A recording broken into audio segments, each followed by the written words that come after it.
So the question that Stephen asked before was, he said, why would it be that every year, not every year, during certain times, the Jews have this day of Tisha B'Av, and all these negative things happen? What's the purpose of that? And I'm going to try to explain to you, and I'm also going to explain this in context of if Iran does try to do something on Tisha B'Av, what I think that means. Don't know if they will or they won't, but they probably are thinking of it. You know, the Arabs attacked us in Yom Kippur, they attacked some Simchas Torah now. They're probably thinking that. So now, it's very, very, very important to understand this. And this ties in what I said to you earlier. God moves all of reality for us to be able to learn our lessons and act correctly. That's the goal. God does not do things to hurt people. God forbid. It's absurd. That's the misreading of the Bible with the mistranslation of jealous God, Kel Kana. They don't understand what they're talking about. The way they misunderstand jealousy is creating entire religions, but it's wrong. If you're not jealous of your wife talking to other men and going here and going there, you got a problem because you're not in a real relationship. A relationship means that no, we are together. So when things happen in the world, they're in order to fix us up, to waking us up, to change, or the challenges that we go through themselves help wake us up. Now, the original idea of Tisha B'Av, the ninth day of Av, was that when the Jews left Egypt, they were in the desert. And the people asked Moses to send spies to the land of Israel, which Moshe accepted because it was a natural thing to do. How are we going to go and how should we approach things? We're not supposed to rely on miracles. Well, how are we supposed to approach this? So Moshe agreed to send the spies in. The spies came back. 2 of them said, greatest thing in the world, let's go. And the other 10, for various reasons, which I'm not into right now, they said, no, we can't go. We can't make it. It's too hard. We're not going to succeed. Too hard. Won't be successful there. Too much. And the people cried. And God said, I'm giving you the land of Israel.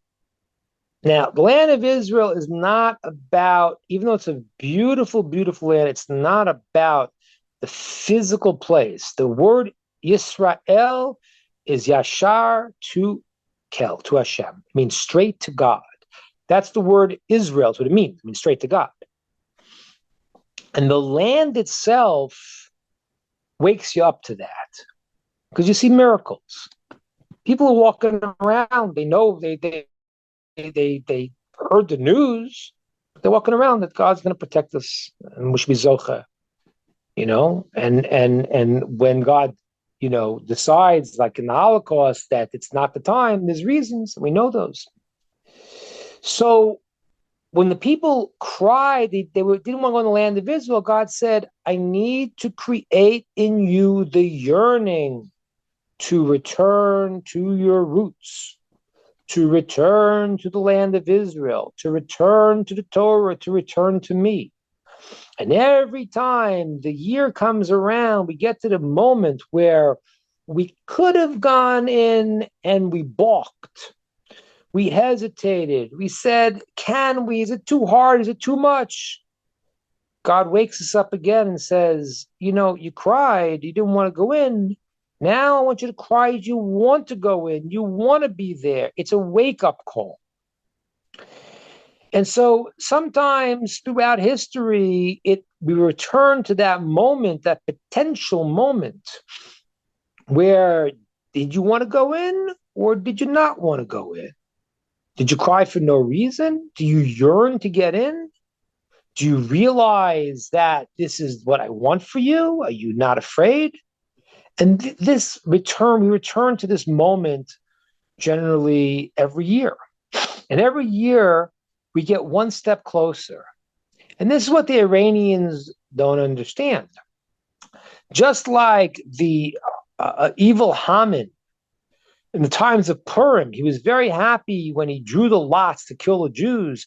It fell in the month that Moshe died, in the month of Adar. He was very happy, but he didn't understand that the Jews were eternal. Moshe was born the same day he died. The death wasn't the end. Tying back to what Ronald asked before, death is not the end. We're eternal. If a person and if every nation in the world chooses, they could have a portion of this. So the Tisha B'Av is actually called a holiday, and it's going to turn into the greatest holiday in the future. It's going to be the time when the third temple is going to be built. So if the Iranians are thinking, oh, they found the bad day, no, there's no bad day. Because the day is only when a person gets like a problem, he sees it as there's a problem. I have no reason why I have this problem. But if you switch your mindset and you understand that the God's giving you the problem because he wants to give you the solution. He wants you to say, this is what I'm about. Don't get comfortable in America. Don't get comfortable in places that are not for you. And Jews are seeing that. You know, it's amazing Jews are coming to Israel now during this time. But they're looking at America and saying, wait a minute, do we have a place here? And the answer is, well, not really. I mean, you do in the sense that, you know, the holiness of Israel is going to spread out to the whole world eventually. But that's the reason why the 9th of Av is going to turn into a tremendous holiday, because it's not about the suffering. It's about the challenge that we're going through to fix up our negativity, to realize what we're missing, to ask for the cure, to ask to return. And that's why, if that's what they're planning, God willing, it will have no effect, because that day is, as all days are hidden inside of it, the root of the salvation is never about the plague. It's about the disease is to wake you up to get the cure. That's what's happening right now. And so, you know, Ayelet asked the question before about what's called the Erev Rav. I told you about that a lot because I unfortunately have to. I have to explain that often because it's hard to explain some of the ways that some of the left-wing Jews are acting in America. And I see it, you know, if Tucker Carlson, if you hear this, I'm happy to come on your show and explain it. The guy Tucker's looking and says, what is going on here? He doesn't understand it. He's right. And when President Trump says if a Jew would vote for the Democratic Party today, he has to have his head read. And everyone gets very upset. But he's right. He's 100% right. But he doesn't understand something. The reason why they do it is because these Jews are stuck in the problem of the mixed multitudes that came out of Egypt. When the Jews left Egypt, there were people that were not fully Jewish. They were mixed multitudes. They blended in with the Jews, and Moshe took them out and brought them into the Jewish people. But they're the ones that told the Jews to do the golden calf. And the ones today in the Jewish world who are anti the Jewish religion. And that's the ones that we see. Now, are these people, you know, are they going to have goodness in them? Yes, they do. I'm going to share something with you that I'm a little uncomfortable sharing with you because I think it's the most politically incorrect thing I could say to Noahide. So you'll excuse me. But I think it's true, and I know it's true, and I want you to understand it. So forgive me because it doesn't sound so nice, but it's true. It's important to understand a fundamental difference that is in the world that people need to understand. The Jews that are in this group of the mixed multitudes of the left-wing Jews and really people that are doing bad things, I mean, Chuck Schumer is a horrific person. I hate to say it. Blocking the arms to Israel because of your stupid policies. I mean, what is this? I hate to say, these people are very confused, messed up, and there are quite a few. I don't have to give them all by names, but they're an embarrassment to us. But in the story of Bilam, the prophet of the nations of the world that happened a few weeks ago, he sees the Jewish people, he wants to curse them. And then he says, no, they're good. The sages say, who was he seeing? He wasn't seeing Moses. He wasn't seeing Joshua. He wasn't seeing the righteous Jews. He had no understanding of them. The same way, if I ask somebody in the world, in America, who is a Jew? So they're going to tell me Mark Zuckerberg. They're going to tell me Chuck Schumer. They're going to tell me this moron. How many they're going to say is going to say, I don't know. I don't want to say anything. Rav Belsky, any Rav, any great rabbi. Who's in? They never heard of these people. So Belsky, my rabbi, said that. But there's millions, but they don't know them. They have no sight of them. Bill had no sight of them. He was going to curse this Erev Rav, the bad Jews, and then he saw deep inside of them.